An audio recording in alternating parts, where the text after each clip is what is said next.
Muy buenas noches, hermanos. Gracias por sintonizar su programa La Luz en mi Andar.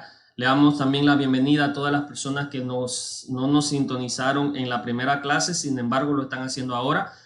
Pero le instamos a que si no vio la clase lo vea a través de nuestros canales y se suscriba en Facebook, YouTube o por Instagram. Usted puede acceder a nuestros contenidos y puede compartirnos con su familia, con sus compañeros de trabajo. Hágalo para que así la palabra de Dios tenga un impacto a nivel no solo del continente, sino a nivel mundial. Y también active la campana o active las notificaciones para que cuando se suba algún video usted sea el primero en saber que el video ha sido subido a las distintas plataformas. Ahora, como lo dije, gracias por este tiempo que usted nos dedica y vamos a entrar en materia, como dice uno. Esta pregunta que nos ha llegado ahora a la sala de redacción de La Luz en mi Andar es una pregunta que ha sido discutida muchas veces y también esta práctica es muy realizada dentro de los grupos religiosos. Si usted tiene, un paréntesis, si usted tiene alguna pregunta puede dirigirla al correo electrónico laluzenmiandar@gmail.com y se le asignaremos algún expositor para que pueda exponernos acerca de la respuesta acerca de su interrogante. Bien, esta práctica tiene que ver mucho con lo que es la cultura. Y eso quiero que usted lo tenga muy en consideración, que lo que tiene que ver con la cultura. Y no quiero que se olvide de eso, del concepto cultural. Ahora, la pregunta es la siguiente. Fuera del ámbito milagroso, escúchese bien, fuera del ámbito milagroso, ¿es la imposición de manos literalmente un acto necesario dentro de la iglesia para encomendar o delegar a alguien a hacer algo? Y si es así, ¿quién está autorizado a imponer las manos? Vamos a entrar en materia. En la cultura occidental no estamos tan familiarizados o tan acostumbrados al contacto físico como lo están las personas en la cultura oriental. Y esto tal vez es así en esta parte del continente para evitar los malos entendidos o posibles cargos en ocasiones hasta de acoso sexual, que una persona se dirija a otra, le dé un beso o le dé un abrazo. Entonces muchas veces nos evitamos de este tipo de contacto físico. Y como lo hemos dicho, en Occidente somos más reservados en cuanto al contacto físico. Por lo tanto, en muchas ocasiones es difícil entender conceptos como el beso en la mejilla de dos hombres. Si usted lo hace en este país donde yo vivo, posiblemente lo vean con mala cara. Y en muchos países de América. Sin embargo, estuve investigando que, por ejemplo, bueno, como usted sabe, en el Medio Oriente muchos se saludan de beso en la mejilla, dos besos en la mejilla o un beso en la mejilla izquierda en el aire y otro beso en la mejilla derecha en el aire. Sin embargo, en Argentina, que es un país de América, se saludan entre amigos, se saludan con un beso. Entonces no es algo que tenga que ver con homosexualidad, sino es algo que está fiel o firmemente arraigado a lo que es la cultura de esa región específica del planeta. Entonces eso es algo que quiero que tengan en mente, la cultura específica de una región. Por ejemplo, otra cosa que estuve investigando, para muchas personas el saludo de mano puede ser algo ofensivo.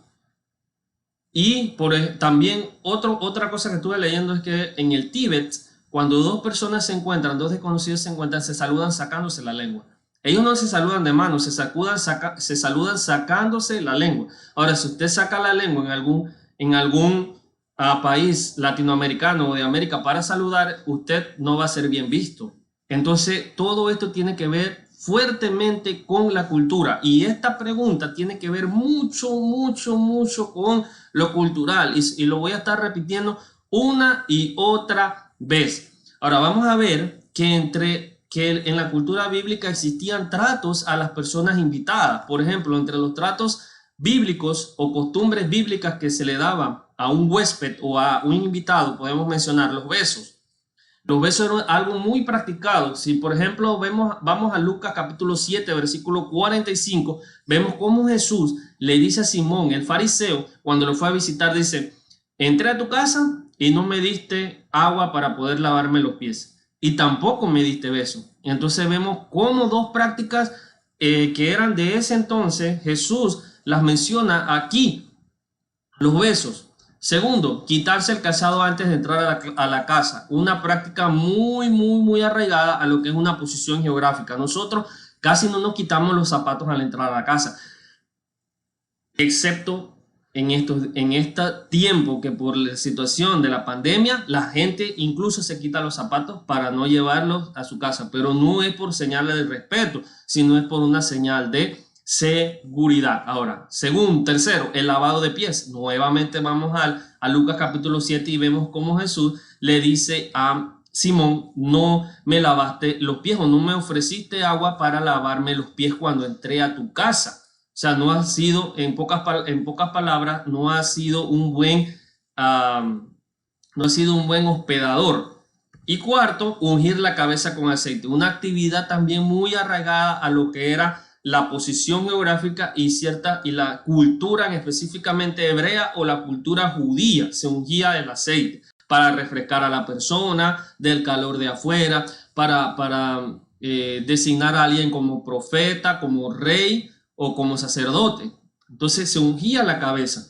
Pero estos eran costumbres. Por ejemplo, la costumbre de ungir la cabeza tiene también un significado tanto espiritual como cultural. Por ejemplo, se ungía la cabeza con aceite para refrescar, pero también tenía un significado espiritual que era designar un sacerdote, un rey o designar un profeta.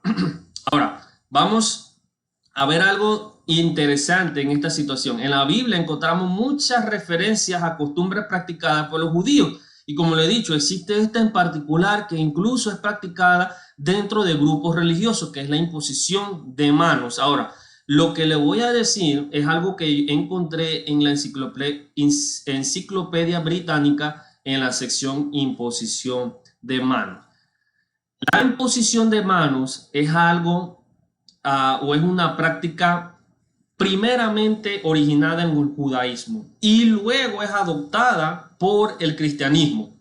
Esta práctica se asocia con 4 ideas interrelacionadas. La primera idea con la cual se asocia la imposición de mano es la transmisión de un don divino, en este caso la transmisión del don del Espíritu Santo. Vamos a ir a Hechos capítulo 8, versículo 14 al 19. Hechos capítulo 8, versículo, vamos a leer el 17. Entonces les imponían las manos y recibían el Espíritu Santo a los de Samaria. Dice, entonces los apóstoles, y vemos que los apóstoles eran los que hacían esto, no cualquier persona, esto es con fines milagrosos. O sea, transmisión de un don del Espíritu Santo. Venían los apóstoles y le imponían las manos a ellos y se transmitía el don. Hechos 9:17 y Hechos 19:6 también dan ejemplos acerca de esta imposición de manos. Otro era para la identificación. ¿Qué es la identificación? Situación en la cual un ofrendado se identificaba con la ofrenda. Esto lo podemos ver en Levítico capítulo 16, versículo 21, donde se dan las indicaciones para el cordero de la expiación. Cuando leemos el versículo 20, dice así: cuando acabe de hacer expiación por el lugar santo, la tienda de reunión y el altar, presentará el macho cabrío. Después dice, Aarón pondrá ambas manos sobre la cabeza del macho cabrío y confesará sobre él todas las iniquidades de los hijos de Israel y todas sus transgresiones, todos sus pecados, y poniéndolo sobre la cabeza del macho cabrío, lo enviará al desierto por medio de un hombre preparado para esto. Aquí vemos cómo se identifica el ofrendado, el que va a ofrendar, que en esta ocasión era Aarón, representando al pueblo judío, con la ofrenda que era el macho cabrío, y este simbolismo de imponer las manos representaba que los pecados, representaba la culpabilidad del pueblo, y eran puestos como que se hacía una transposición, se transponían los pecados a ese macho cabrío que era soltado o liberado en el desierto.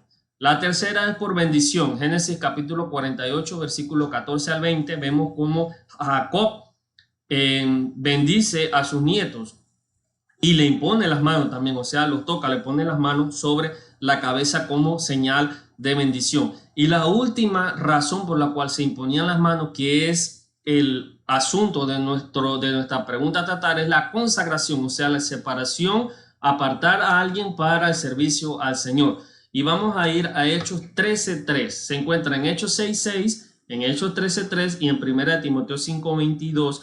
Pero nuestra pregunta surge del capítulo 13 de Hechos, en la cual se inicia un viaje desde la iglesia en Antioquía de Pisidia. Se inicia un viaje misionero de Pablo y de Saulo, de Pablo y Bernabé.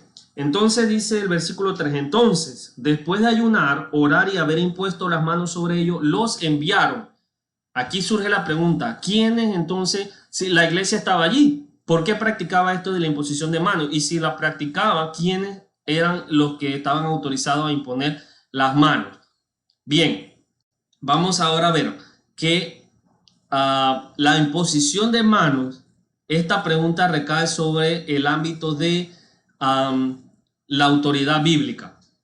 ¿Por qué? Porque debemos preguntarnos, ¿es necesaria la imposición? ¿Es bíblica la imposición? ¿Debemos practicar nosotros la imposición ahora? Entonces, por eso esta pregunta recae dentro de lo que es la autoridad bíblica.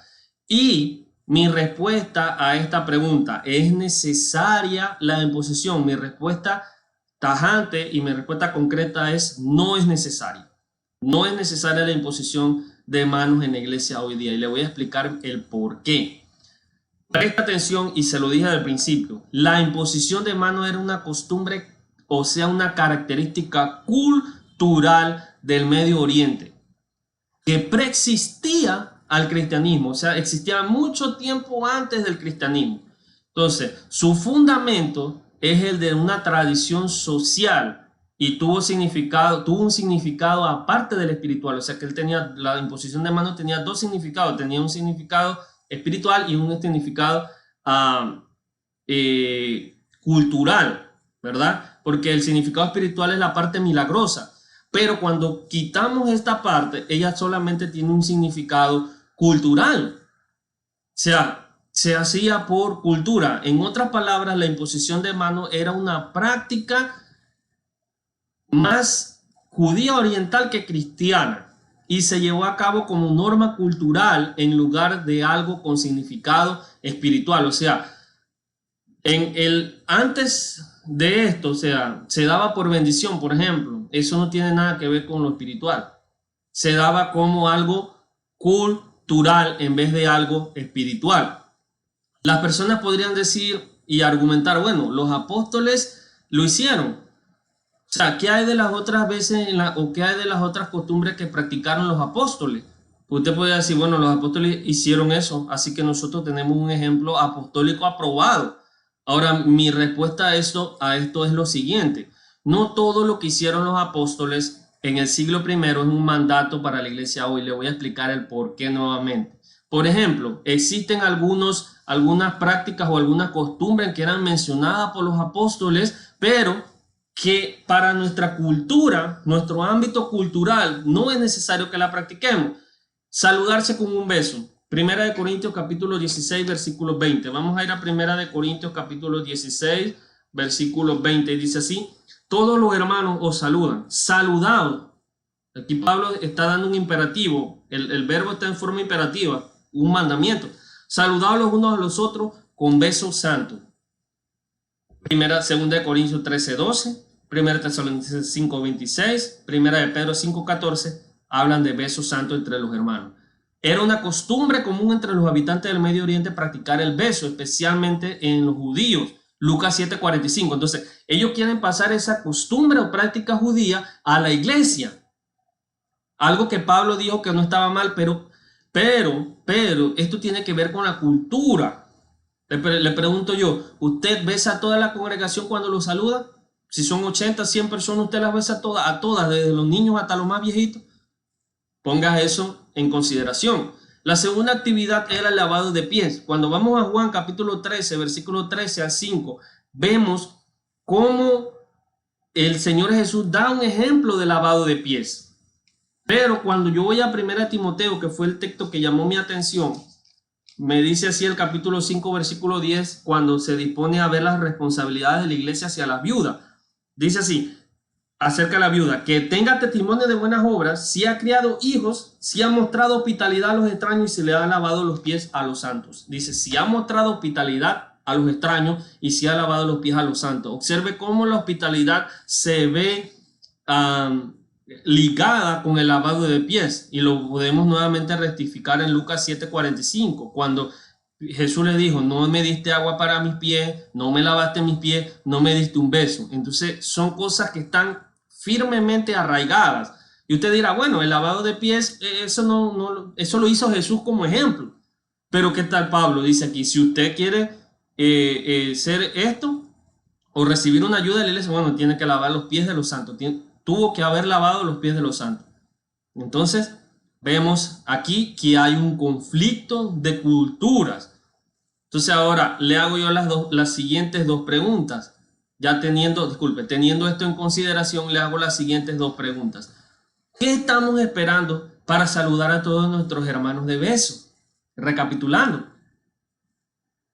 ¿Qué estamos esperando para saludar a todos los hermanos de beso? ¿Está dispuesto usted a saludar a todos los hermanos de beso? Tal vez no. Tal vez sí. Estamos esperando para lavarle los pies a los santos. Otra pregunta. ¿Cuándo fue la última vez que usted le lavó los pies a su hermano? Piense. Eche para atrás. ¿Cuándo fue la última vez que usted le lavó los pies a su hermano? Porque aparentemente en 1 Timoteo 5:10, esta era una práctica que Pablo lo dice en tal forma que es un mandamiento, en forma imperativa. Ahora, vamos a ver algo que estas eran unas prácticas culturales que no tenían un significado espiritual independiente. O sea, el lavado de pies, el beso, era una práctica cultural que no tenía significado independiente. Esto es, que no tenía un significado de carácter doctrinal. O sea, no existe doctrina de beso. ¿Me explico? No existe doctrina de lavado de pies. Era algo que era arraigado a la cultura. Y lo mismo ocurre con la imposición de manos. O sea, aparte de lo milagroso, porque hay que saber distinguir entre lo milagroso y lo cultural y lo no milagroso. Entonces, la imposición de manos no es un acto necesario dentro de la congregación para encomendar algo o a alguien. Recuerde que al ser hijo de Dios solo debemos orar para encomendar nuestros planes o los planes de la iglesia a Dios. No es necesario que si alguien quiere cantar, bueno, hay que poner las manos sobre él. Si alguien quiere participar de las clases o los sermones, bueno, hay que poner las manos sobre él. Y si alguien quiere irse de viaje, en un viaje misionero de la iglesia, bueno, hay que poner las manos sobre él. No, no es necesario. ¿Por qué? Porque le voy a dejar 3 textos bíblicos para eso. Encomienda tu obra al Señor y tu propósito se afianzarán. Proverbios 16:3. El otro texto, encomienda al Señor tu camino. Confía en Él y Él actuará. No dice, imponga las manos y el Señor estará contigo. No, dice, encomienda tus obras. ¿Cómo lo encomendamos? A través de la oración. Tercero, echando toda vuestra ansiedad sobre Él, porque Él tiene cuidado de vosotros. Primera de Pedro 5:7. Entonces, hermano, simple y sencilla respuesta. ¿Es necesaria la imposición de manos hoy en la iglesia? No. ¿Por qué? Porque eso es algo de la cultura.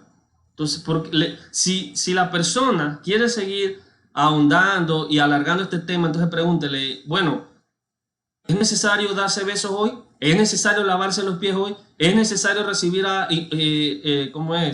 ungir la cabeza con aceite hoy?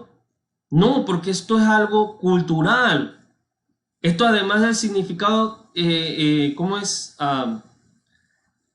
doctrinal, tenía un significado también. Hay actividades que tenían significado doctrinal y un significado cultural, y hay unas actividades que tenían los dos significados, o sea, doctrinal y cultural. Así que no es necesario, hermano, no es necesario que se haga eso. Usted dirá, bueno, pero no le veo nada malo hacerlo. Bueno, hay muchas cosas que yo no le veo nada malo hacerlo, pero el hecho de que yo la practique una y otra y otra y otra vez dentro de la iglesia puede convertirse en una doctrina por práctica, o sea, una doctrina por costumbre. Algo que usted hace muchas veces que ya se vuelve como una doctrina. Por ejemplo, le doy un ejemplo sencillito. Muchas ocasiones en Latinoamérica se tiende, la mayoría de las veces el servicio de adoración los domingos se termina a las 12 del día. Sin embargo, hay congregaciones que usted puede terminar a las 11, a las 11:30 y queda un tiempo para las 12. Pero si usted tuvo 10, 15 años en una congregación donde siempre terminaban a las 12 y de repente entra a una congregación donde terminaba a las 11:30, usted dice, algo está mal aquí. Algo está mal, ¿qué pasa que no terminan a las 12? O sea, por que esa costumbre usted la practicó tantas veces, ya prácticamente se convirtió en una doctrina para usted. Y no es así. Si usted cumplió con el rol del servicio de adoración, está en lo correcto en terminar antes de las 12. Y así podemos decir muchos otros ejemplos. Por ejemplo, el día de adoración distinto, o sea, el día de clase entre las semanas. Hay gente que lo practica el miércoles, que la mayoría de las veces se practica los miércoles. Pero yo estuve en una congregación donde lo practicaban los martes y los jueves. Teníamos 2 días de clase en la semana. Y hay personas hay congregaciones que lo practican los viernes. Entonces no es algo que sea algo, disculpen, doctrinal. Entonces, ¿es necesario que la iglesia lo practique hoy en día? No es necesario, hermano. Y espero que la respuesta le sirva a usted y a toda su familia o a las personas que estén viendo este video. Y si usted desea enviar una pregunta acerca del carácter ya milagroso de la imposición de mano, que es otro aspecto de la imposición, entonces lo puede hacer lo puede enviar a la dirección del correo electrónico, que es laluzenmiandar@gmail.com. Pero en esta ocasión estamos tratando la imposición de mano como práctica cultural.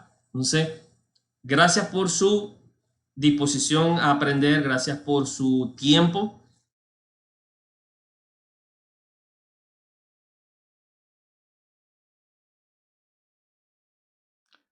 Hola mis amados hermanos y amigos, gracias por acompañarnos en la sesión de preguntas y respuestas. No suelo trabajar sin PowerPoint, pero la situación ahorita apremiaba hacerlo de esta manera. Una pregunta que recibimos recientemente y que ciertamente tiene mucha validez, igual que todas las preguntas que nos hacen. La pregunta es en referencia a la situación actual o incluso fuera de la situación actual, si puedo o no puedo congregarme, cuándo es válido, cuándo hay un motivo válido para no congregarme, este tipo de situaciones. Y es que hay momentos o necesidades que apremian. Hay situaciones difíciles en las que a veces sea una situación en nuestras vidas que quizás no nos permita congregarnos a pesar del deseo que tengamos. Y hay otras situaciones a veces que pareciera ser que realmente esa persona o ese hermano no quiere saber de nosotros y no quiere congregarse.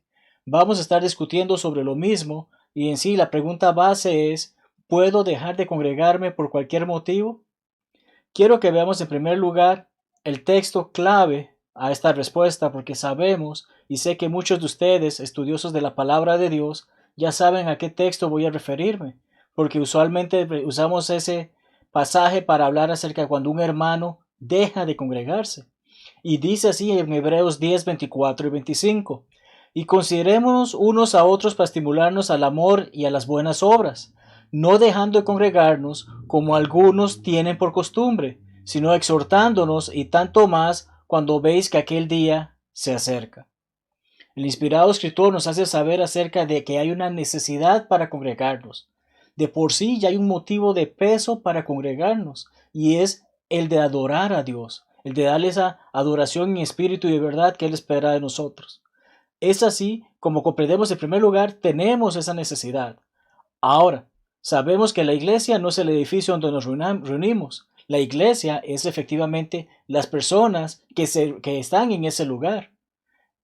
Y el detalle está en cuándo me reúno o cuándo me congrego, si realmente estoy dejando de adorar o no. El detalle está en que vemos que hay un peso importante en este pasaje porque nos aclara, hay algunas personas que comienzan a tomar la actitud de dejar de congregarse como tienen por costumbre otros. Entonces buscan maneras, buscan excusas, buscan razones para dejar de reunirse. Y esto causa que se enfríen. De ahí que vemos el motivo que nos está dando el escritor, que no solamente es para adorar a Dios, sino que al congregarnos nos estamos juntando, nos estamos alentando, nos estamos exhortando, nos estamos estimulando al amor y a las buenas obras. Hermanos, estamos viviendo una época muy difícil, una época en la que no podemos permitir que la iglesia se enfríe porque estamos en nuestros hogares. Necesitamos mantener esa comunión, necesitamos mantener esas conversaciones, necesitamos seguir adelante y trabajando en la obra y seguir buscando las maneras hasta que se dé ese día en que podemos reunirnos. Así que primeramente deseo que veamos algunos motivos válidos, unas necesidades que apremian con respecto a congregarnos o no. Veamos en primer lugar que recuerdo en los días cuando estuve en la escuela de predicación que llegué a conocer que habían unos servicios especiales, si podría decirse. Habían algún grupo de hermanos y especialmente a veces involucraban a los jóvenes de la congregación a que fuesen a una casa de retiro, una casa donde están estas personas de edad avanzada que quizás su familia no pueden cuidar de ellos y entonces están en esos lugares y ciertamente algunos de ellos son hermanos en la fe. Entonces estos pequeños grupos iban y visitaban y tenían un pequeño servicio de adoración con ellos. Así que estas personas, o los que se llaman shut-ins o encerrados, tenían esa oportunidad de tener esa convivencia, de formar parte de la congregación, de no dejarla. Ellos se están congregando, no necesariamente en el edificio, pero tienen esa oportunidad. Pensemos en esos que también, como mencioné, están encerrados en sus casas por una grave enfermedad, por una avanzada edad, cosas así por el estilo, que ellos no tienen forma de transportarse al edificio. Tienen el deseo, desean congregarse y estar físicamente con los hermanos, pero las situaciones actuales de su vida no les permite hacer eso. Y sabemos claramente que Dios comprende eso porque ellos están buscando hacer su voluntad. Es de allí que hay una razón válida con respecto a este tipo de situaciones, en particular personas, hermanos que tienen esta dificultad y comprendemos claramente se está haciendo esa oportunidad. Como hemos mencionado, estamos bajo una pandemia y dependiendo de cada país se dan distintas situaciones, restricciones o permisos. Algunos son más permisivos que otros, otros están en la situación de que no podemos ni siquiera reunirnos en absoluto, pero son acciones que están tomando los países para cuidar de su gente. En ningún momento estamos avalando que un gobierno diga nadie se congrega de por vida, no más religiones, no más servicios de adoración. Los gobiernos lo que están pidiendo es que no haya aglomeración de personas. Algunos están tomando la decisión, por el momento no se aglomeren personas. Otros quizás están tomando la decisión, el 25% de la congregación puede tener el servicio, o el 50 o el 75, dependiendo del lugar. Algunos quizás no tengan restricciones algunas, pero sabemos que en este caso las autoridades están haciendo algo para el bien de la sociedad, para el bien de la comunidad, y nosotros somos parte de esa comunidad. Y recordamos cómo Pablo a los hermanos en Roma, en el capítulo 13, nos hace saber, versículos 1 y 2, lo siguiente: sométase toda persona a las autoridades superiores, porque no autoridad sino de parte de Dios, y las que hay por Dios han sido establecidas. Entonces es importante comprender esto. Las autoridades están trabajando por nuestro bienestar. Parece extraño, parece mentira para algunas personas, pero es así. Dios todo lo sabe y Dios sabe lo que está ocurriendo y Dios está permitiendo que nos cuidemos de esa manera a través de los decretos que nuestros gobiernos o nuestras autoridades están haciendo para nuestro bienestar. De modo que quien se opone a la autoridad, a lo establecido por Dios, resiste, y los que resisten acarrean condenación para sí mismos. Piénsalo de este punto. Las autoridades han puesto cercos, han puesto situaciones para que las personas no salgan y propaguen más el virus. Yo desafío a las autoridades y me enfermo. ¿Por qué? Desobedecí a las autoridades. ¿Y por qué no? Puede llegar entonces a una situación que esperamos no me lleve a la muerte como tristemente esta pandemia ha llevado. Pero entonces comprendemos que hay personas que por situaciones en su vida actual, especialmente avanzada edad, no pueden congregarse. Y hay situaciones como la que estamos viviendo ahora, en que incluso sin tener ese problema por la edad, no podemos congregarnos debido a las medidas que han sido tomadas en nuestros países. Son motivos que no nos permiten congregarnos físicamente en el local de reunión, que es el enfoque prácticamente de la pregunta que se nos ha hecho. Pero pensemos también en otra situación. Pensemos en referencia a aquellas personas que son de alto riesgo. Sabemos que personas mayores, personas con problemas cardíacos, personas diabéticas como este servidor, no es recomendable que salgamos porque somos más propensos a adquirir el virus y probablemente morir. Entonces, pensemos en la regla de oro, nuestro Señor Jesucristo, Mateo 7:12. Así que todas las cosas que queráis que los hombres hagan con vosotros, así también haced vosotros con ellos, porque esto es la ley y los profetas. Jesucristo aclara, si yo estoy enfermo, si yo tengo esta situación de diabetes, si yo soy persona de alto riesgo, ¿por qué le voy a exigir a alguien que sufre las mismas situaciones que yo que haga algo que lo puede poner en riesgo también? De allí que comprendemos y tenemos que tener esa condición, saber que hay hermanos que tal vez tengan la disposición y el deseo de congregarse y tal vez tenemos las facultades para ya reunirnos en el local, pero aún estamos bajo esta pandemia, aún estamos bajo estas dificultades y esa persona podría exponerse o incluso exponernos a nosotros. De allí que comprendemos estas situaciones y estos motivos o necesidades que apremian, que dan esta situación de poder ver, hay casos en los que se comprende que una persona no pueda congregarse físicamente en el local de reunión como solemos hacer.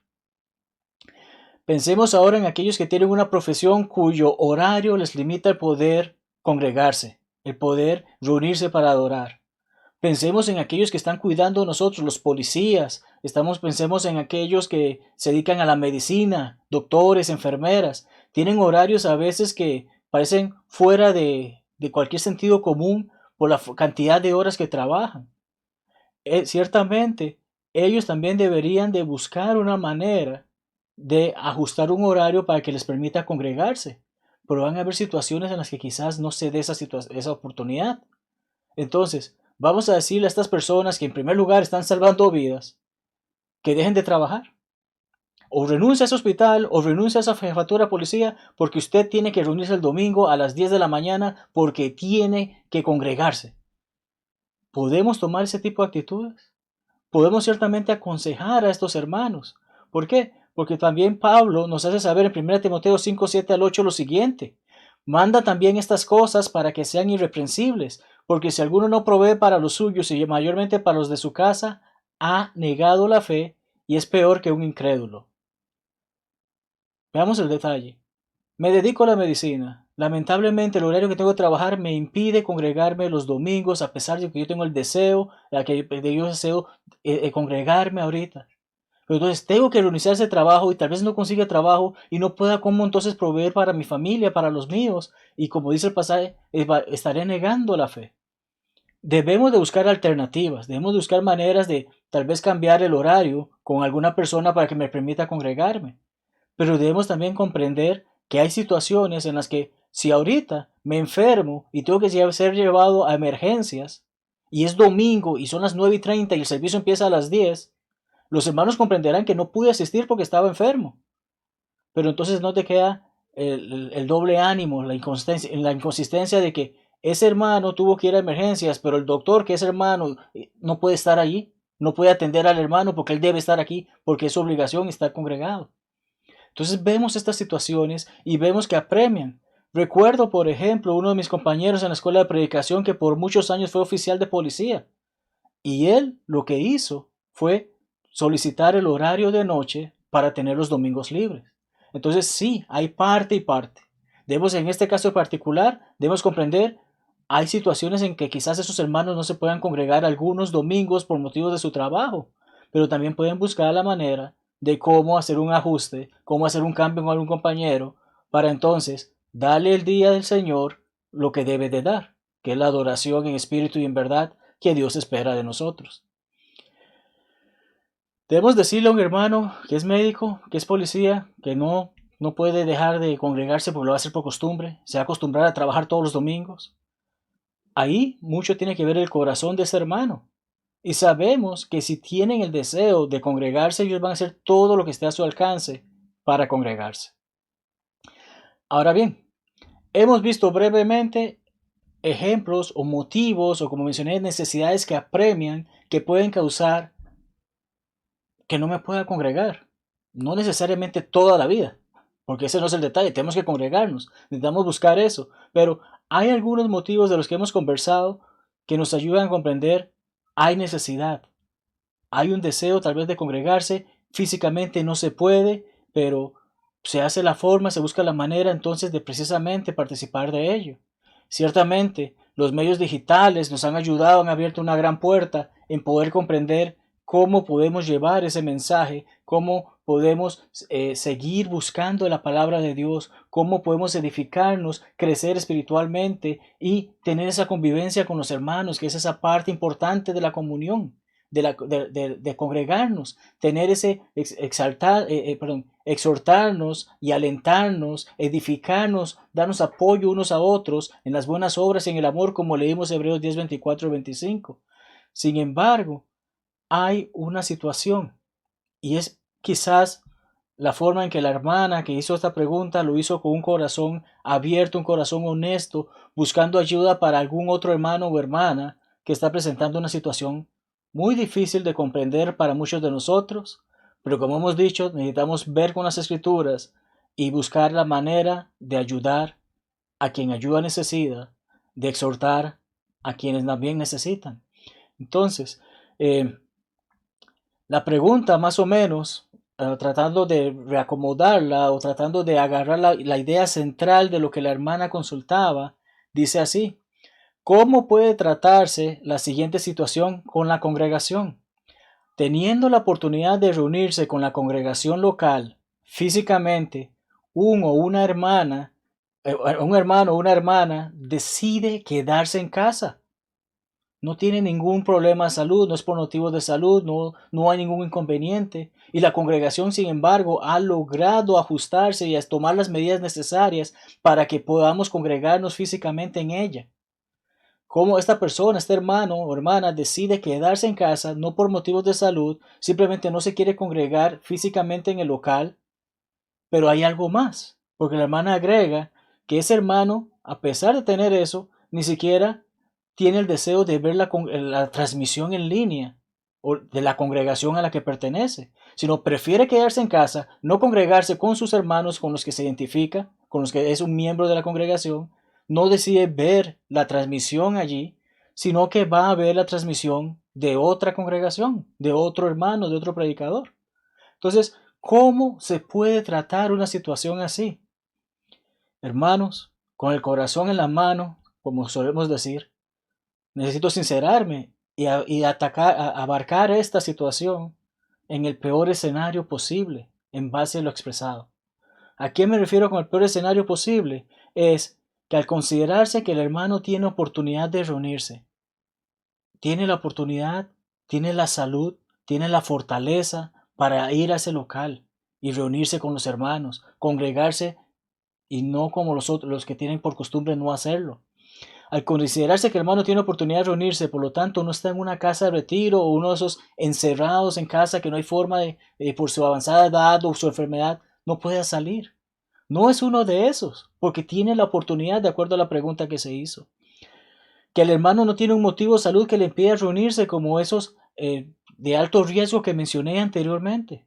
Bueno, es que el hermano no se puede reunir porque tiene una situación bien difícil de que no puede salir de la casa porque hay que evitar la pandemia o que el hermano caiga porque precisamente tiene esa situación difícil. Lo que indica que no es una persona de alto riesgo con o sin pandemia. Entonces, este hermano tiene la salud, tiene los medios, tiene la oportunidad de reunirse y no lo está haciendo. ¿Qué ocurre? El hermano tiene los medios para ver la transmisión de la congregación, pero decide escuchar o ver la transmisión de otra congregación. Hermanos, cuando formamos parte de la iglesia del Señor, ciertamente formamos parte de todas las iglesias de Cristo en el mundo. Todas las congregaciones somos hermanos unos con otros. Pero ¿qué es lo que nos ayuda a mantener fuerte la congregación local, el trabajo local y llegar a más personas? Es ese amor y esas buenas obras. Es alentarnos unos a otros, exhortarnos unos a otros. Y este hermano en particular, en base a la situación descrita, no está haciendo eso para con sus hermanos en la fe de su congregación, sino que está buscando con alguien más. ¿Qué puede indicar esto? Tristemente, que haya un problema que ese hermano tenga con algún miembro de la congregación. llámese predicador, anciano o alguno otro de los santos de la congregación. Yo no quiero verle la cara a esa persona, yo no quiero convivir con esa persona, yo estoy cansado de escuchar los mensajes de ese predicador, yo me voy. ¿Cuántos casos conoces de hermanos que se van de una a otra congregación por algún problema, porque no buscan resolverlo? Sin embargo, están arrastrando el problema con ellos.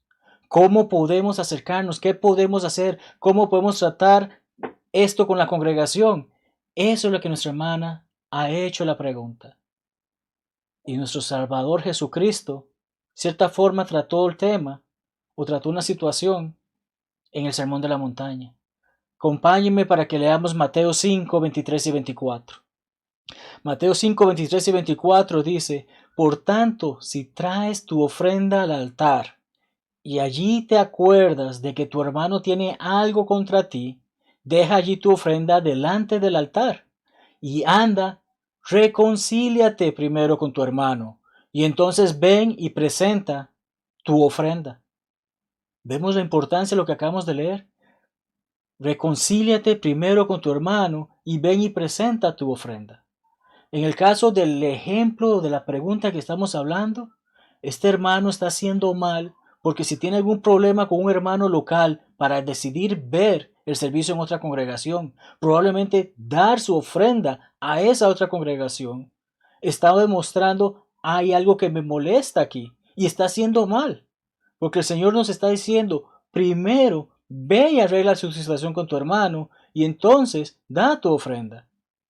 Puede ser que el hermano tenga un problema con algún hermano local, trata con ese hermano, se resuelve el problema y ya después ese hermano decide que por otras situaciones decide emigrar su membresía a otra congregación.